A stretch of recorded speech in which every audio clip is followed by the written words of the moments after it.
what kind of services you provide and what do you do on a daily basis? Yeah, sure. So it's quite an eclectic mix of services that I have, because,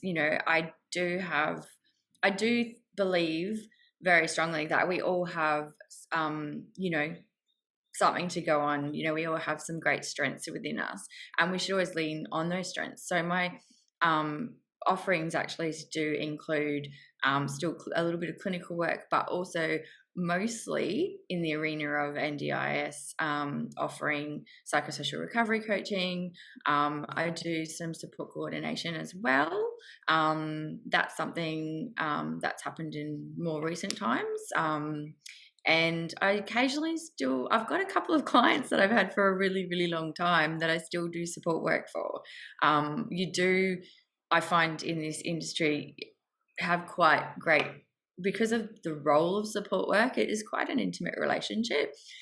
So having long-term clients is something that sort of just happens naturally when you've got a really good fit with those clients.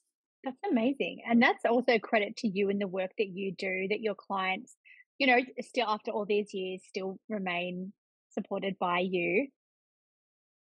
And Chelsea, Yeah, what do it's you think? those sort of special ones.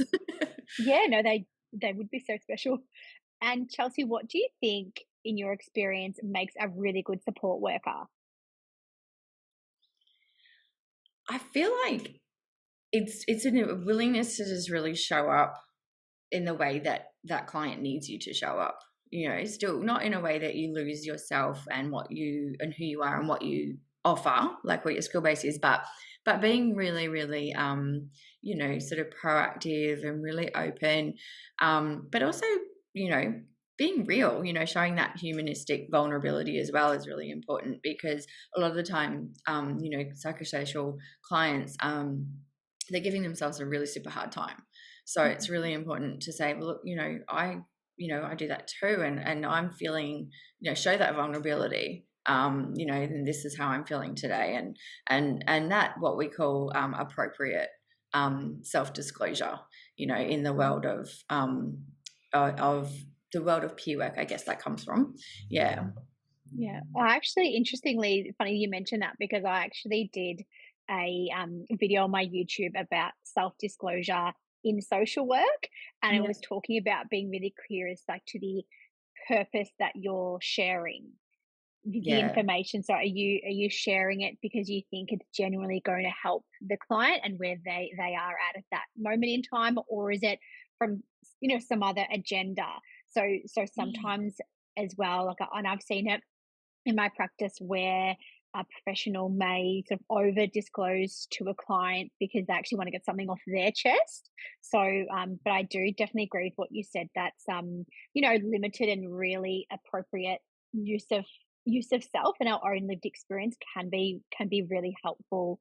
And I saw that a Yeah. lot when I work with parents, and even just that, if they know that you are a parent as well, then that can often kind of alleviate some of the uncertainty of maybe, "Oh, you don't know my challenges, you don't know how hard things are for me on a daily basis because you're not a parent yourself." So I think, even sharing just those little pieces of information about ourselves can definitely help, with building that rapport with the client, but also creating a safe space. Yeah, absolutely. Yeah, definitely. Self-disclosure is so important building rapport, and in safety. It's so much of the real purposeful helping I've done is been through that self-disclosure and that real presence and empathy, not so much the clinical, not so much the textbook. The textbook informs what we do, and it's always there and kind of like running as a script in the background, if you like, but keeping it real is key, and that's where most of the big changes for clients have come.